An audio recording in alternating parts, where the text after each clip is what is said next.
What's up, everybody? The Iceman here on the Iceman's one and only Iceman's Return YouTube channel. The man with the plan, the man with the knowledge, the man with the wrestling news, and one of the most opinionated YouTubers here on YouTube.com. Got home from work tonight, expecting to have tomorrow and Saturday off, and boss asked me, Jeff, think you can come in tomorrow from 11 till whatever, and then Saturday 7 in the morning till 3. And I'm going, oh man. I go, Mike. And I go, yeah, if you need me, I'll be here, of course. You can't turn down, you know.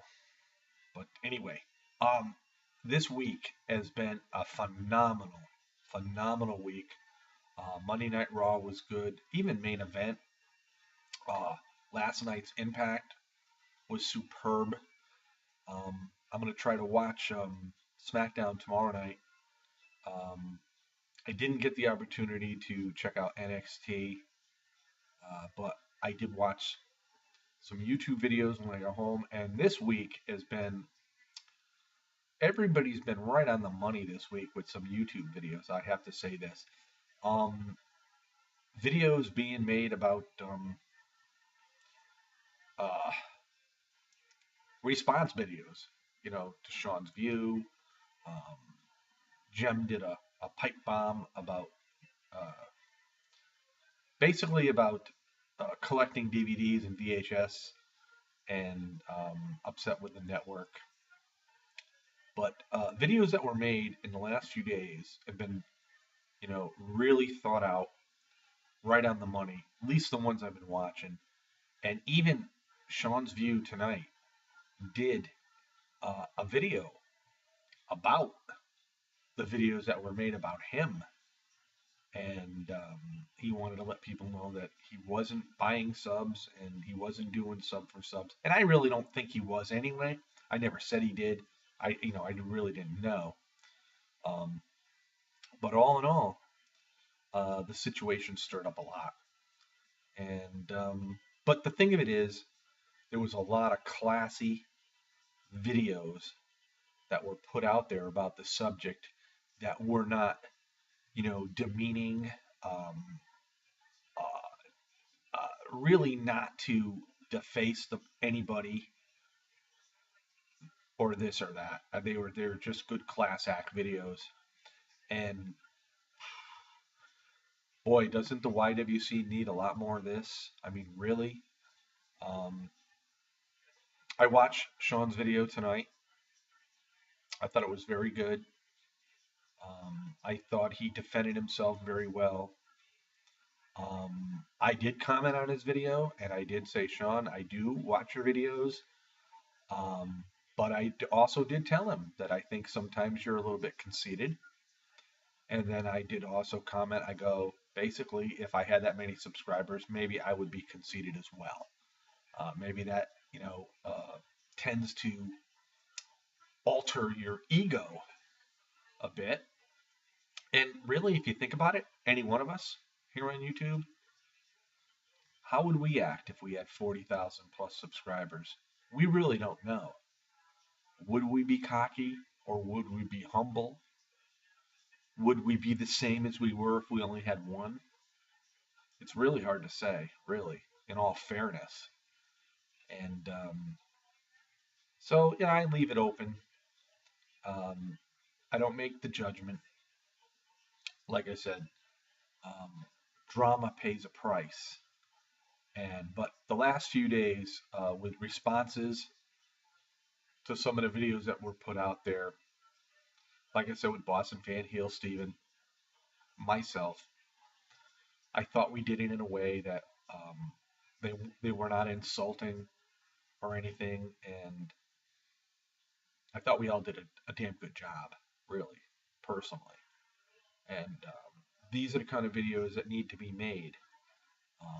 The ones that are just facetious and, just out to get somebody, it's just, I'm not going for that. If you don't like somebody, then really and truly don't watch their videos. That's all I can say. And if you don't like this person and you constantly watch their videos and constantly make negative remarks to this person, then obviously you're trolling, and it's just a hate response, you know. But moving on, I mean, it just was a lot of great videos tonight in the last few days. So moving on,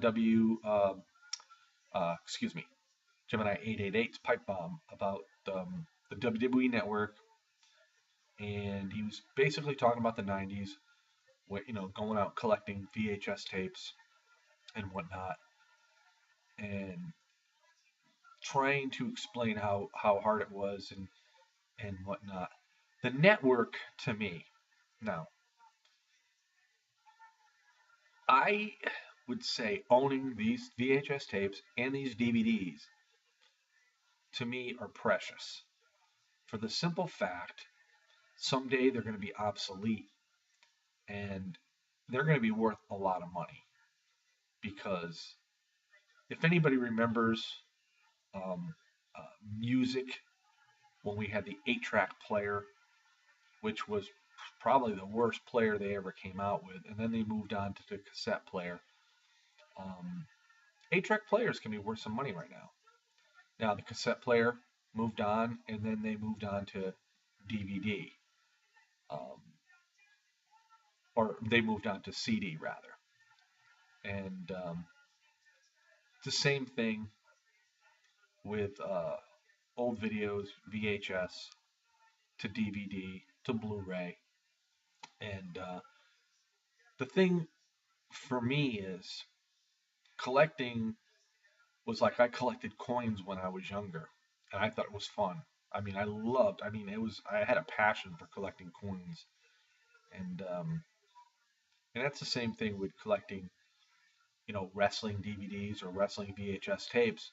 I mean, when VHS were out, you could go to the store and you could find all sorts of different VHS tapes. Now it's so hard to find any kind of VHS tape. DVDs, yeah, you can go to Walmart and go to the $5 bin and find some wrestling DVDs, or just go to the regular shelf and pick them up that way. But to own these, to me, is more precious, and I don't think you should really complain about the fact that the network is around, um, because they do air old wrestling shows, old pay-per-views, older wrestling promotions. Um, I do think this. I think the WWE is very hypocritical for the fact that all these other promotions that were around back in the day, they hated. They would do anything they can to do better than them or to take them down. And now that they're all gone, now they have them on the network. They own the footage and they own the library. They're hypocritical and they're making a lot of money off of it. That's the problem I have, because WCW almost destroyed the WWE, and the WWE hated, or WWF hated WCW. But now WCW's gone. Have you noticed all this footage they've put up of WCW? The one good thing about the network is you get a pay-per-view for $9.99 a month, but for younger fans that are just getting involved in wrestling, I think the network's good for them because they can go back and watch the old stuff. They can find out how wrestling really was back in the day. It wasn't wrestling entertainment, it was actual wrestling. Because if you watch the old NWA stuff, the AWA stuff, you saw some good quality wrestling matches.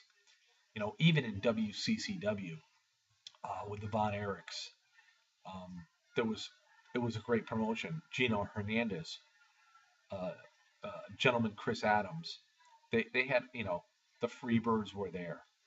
I mean, they had some you know great superstars back then.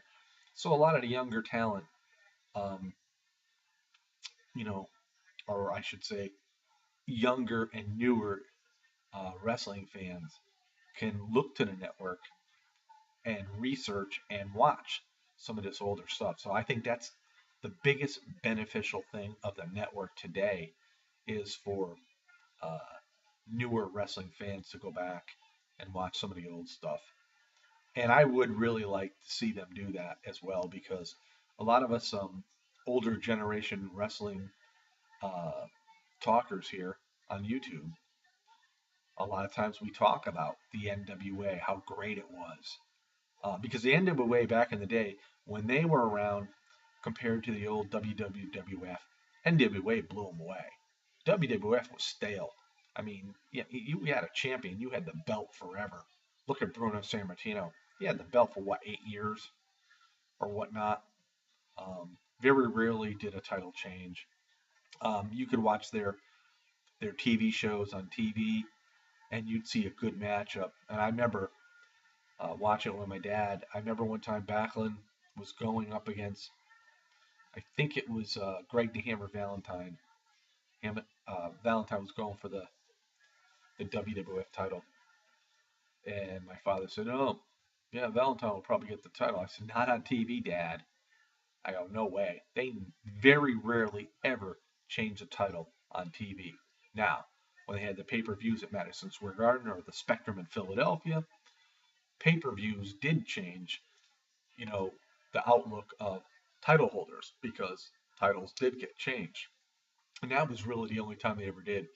And I used to love listening to Warner Wolf. I don't know if anybody remembers Warner Wolf in the New York area.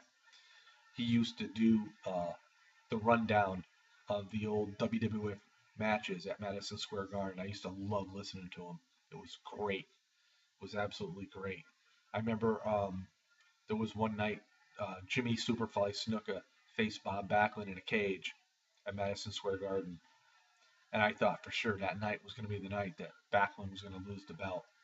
And Snuka went off the top of the cage and whatnot, and but Backlund still won.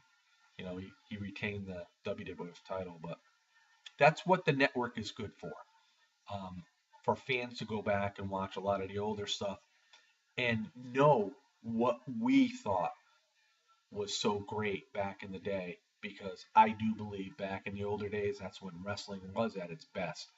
They have their moments today where they're very, very good, but it's nothing like it used to be. You look at the fans in the crowd back in the old days, they had signs. I mean, they were loud. They stood up. I mean, when Dusty Rhodes or Ric Flair wrestled, I mean, the crowd was like they're on the edge of their seat. The women were scared. They were worried about Dusty Rhodes getting his ass kicked by Ric Flair. I mean, it was phenomenal. So anyway, yeah, the network is good for the younger generation that never got to see the old wrestling. But to me, owning the DVDs and the VHS tapes is more precious, and it's something that is of great value. So anyone that has all this, don't ever give it up because it's going to be worth a lot of money someday. So anyway, again, a great week in wrestling thus far with Raw, Main Event, and TNA Impact last night, which I was like blown away by. And hopefully SmackDown will be just as good as well. Um, Ring of Honor, I try to get to watch when I can. I don't get to see it as much as I would like to, but when I do watch it, I love it because they got such great performers down there. I mean, the Briscoe brothers, Roderick Strong, I mean, Bennett, I mean, and Adam Cole is one of my favorites. And of course, we have Jay Lethal down there. I mean, it's just so fun to watch. And Nigel McGuinness, I mean, it's just great. So anyway, so it's a late night video here on a Thursday night. Hope everybody had a great Thursday. Working tomorrow, so I'll probably be back maybe on the other channel tomorrow night. So everybody enjoy. Peace out. And watch all these videos that people have been putting up as of late because, you know, they really did a damn good job of making their videos. And, that's what it's all about here on YouTube. make something that's entertaining, but yet really factual as well. Um, and that's all there is to it, guys. Peace out, everybody. We'll see you next time.